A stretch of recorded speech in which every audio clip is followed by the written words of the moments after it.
Gopala Govinda Rama Madana Mohana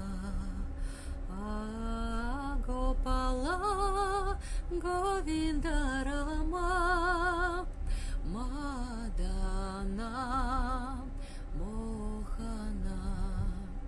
Haribol Namaste, my dear friends. Now I'm in the train. Today is the 16th of May and I go to the village to the south of Russia.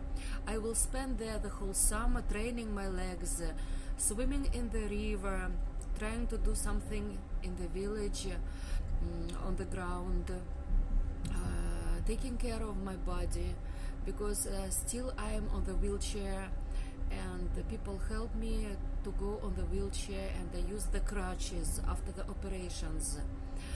In the village I will fast, I will eat the grass, I will cut my hair, I will try to lose my weight and to follow the very healthy diet and style of life.